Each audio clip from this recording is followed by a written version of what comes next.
ఏ మహానగరం చూసినా gated communities, apartments, ఇళ్ల స్థలాలు ఇవన్నీ కూడా మార్కెటింగ్‌కి ఊదరగొట్టేస్తున్నారు. అయిపోతుంది కూడాను. సేల్ అయిపోవటం కూడా జరుగుతుందనమాట. సేల్ అయిపోవటం కూడాను ఇంకా భవిష్యత్తులో ఒకరు ఒక 4 ఇళ్ళు, 2 ఇళ్ళు, ఒక ఇల్లు కొనుక్కోవటానికి కూడా చాలా ఇబ్బంది పడుతున్నారనమాట. చాలామంది 4, 5 ఇళ్ళు కూడా కొనేసి దాసిస్తే మనకు ఫ్యూచర్ ఉంటుంది కదా అనే ఒక ఉద్దేశంతో భవిష్యత్తులో మనమే బిగ్ షాట్లు అయిపోతాం, బిగ్ బాస్లు అయిపోతాము అని చెప్పేసి అనుకుంటున్నారన్నమాట. అనుకొని ఇంకా 1కి 2, 3, 4 అలా కొనుక్కొని దాచుకుంటున్నారన్నమాట. వాళ్ళ పేరున ఉంచుకుంటున్నారు. కానీ ఇప్పుడు అసలైన స్థితి బిగిన్ అయిందనమాట. ఉదాహరణకు మీరు ఒకసారి గమనిస్తే ఇటీవల కాలంలో అంతా మీడియాలో అంతా కూడాను ఈ మీడియాలో చూస్తున్నామంట. పాపులేషన్ పెంచండి అనే ఒక నినాదం అనమాట. అంటే జనాభా పెంచండి అని. భవిష్యత్తులో జనాభా తగ్గిపోద్ది, జనాభా పెంచిన వాళ్ళకి మేము ప్రోత్సాహకాలు ఇస్తాము అని చెప్పేసి ముఖ్యంగా మన రాష్ట్రంలో కూడాను ఈ ప్రచారం బాగా ఇప్పుడు బిగినైంది. ఇప్పుడు మన ముఖ్యమంత్రి గారు శ్రీ నారా చంద్రబాబు నాయుడు గారు ఏమంటున్నారు, బాగా జనాభా పెంచండి, 3 కానండి, 4 కానండి కంటే మీకు అనేక ప్రోత్సాహకాలు ఇచ్చే పరిస్థితి ఉంది. ఎందుకంటే భవిష్యత్తులో ఇంకా జనాలందరూ కూడా తగ్గిపోతారు. తగ్గిపోయి మనం ఏమో జనాభా తగ్గిపోయిన తాలూకా పరిస్థితులు ఎదుర్కొంటాం. తగ్గిపోతే ఎలా ఉంటాయి అన్నది కూడా ఇప్పటి వరకు చాలామంది ఊహించలేదు. ఊహించవలసిన పరిస్థితి వచ్చిందన్నమాట. అందుకు మనకి ప్రభుత్వాలు కూడా చెప్తున్నాయన్నమాట. జనాభా తగ్గిపోతే ముఖ్యంగా ప్రాబ్లమ్స్ ఏంటి అంటే ఇప్పుడు మనకి పనిచేసేవారు తక్కువైపోతారు. ఈ జనాలు తగ్గిపోతే మరి ఇంకా దేశ అభివృద్ధి లేదు. ఉన్న వాళ్ళకు కూడా చాలా ఇబ్బందులు అన్నమాట. ఎలా అంటే ఇప్పుడున్న దాంట్లో రోడ్లు కిక్కిరిసి ఉన్నాయన్నమాట. ఈ రోడ్లన్నీ ఖాళీ అయిపోవడం బిగిన్ అవుతాయి అన్నమాట.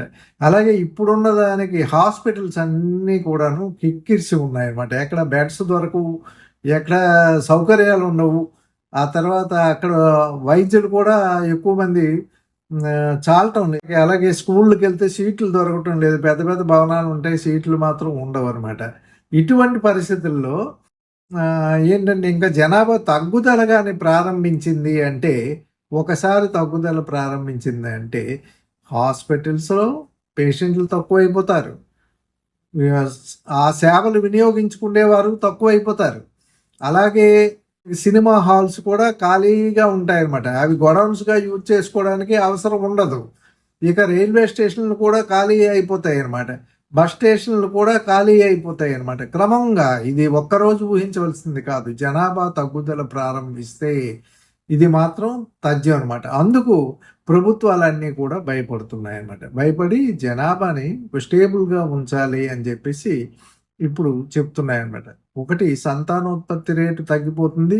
మనం ఇప్పుడిప్పుడే కొన్ని అంతర్జాతీయ మీడియాలో కూడా చెప్తుంది, జపాన్ అనే దేశం ఇక ఉండదు, జపాన్ అనే దేశంలో మనుషులు ఉండరు, ఆ దేశం అంతా మాయమైపోతుందని చెప్తున్నారు. ఎలాగో అలాగే భారతదేశానికి కూడా ఆ పరిస్థితి వచ్చింది అని చెప్పేసి చెప్తున్నారు అనమాట. ఆ దేశం ఇప్పుడు ఈ దేశంలో ఉండే ఇతర వనరులన్నీ వినియోగించుకోవడానికి ఇంకా మనిషి అనేవాడు ఉండడు. ఉదాహరణకి ఇప్పుడు గేటెడ్ కమ్యూనిటీస్ చాలా కొన్ని వందలు, వేలు, లక్షల్లో కట్టేస్తున్నారు అనమాట.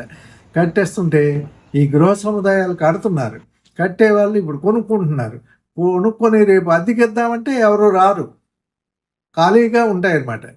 ఖాళీగా ఉంటాయి. ఎందుకు అంటే జనాభాలో ఈ రోజు యూరోప్లో కొన్ని దేశాలు ఆ పరిస్థితి అనుభవిస్తున్నారన్నమాట.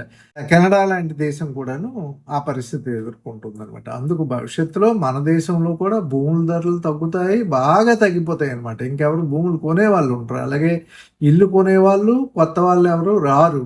కొన్న ఇల్లు అద్దెకి ఇవ్వడానికి కూడాను ఎవరు ఉండరు. ఇటువంటి పరిస్థితులు రాబోయే కాలంలో వస్తాయి అని అప్పుడు మేధావులు ఊహిస్తున్నారు. దానికి అనుగుణంగా జనాభాని ఇంకా మీరు పెంచండి, జనాభాని ఇంకా ఎక్కువ చేసే అవకాశాలు చూడండి అని చెప్పేసి అందరికీ ప్రోత్సాహకాలు కూడా ఇస్తామని చెప్పి ప్రభుత్వాలు కూడా చెప్తున్నాయి. Okay, thank you.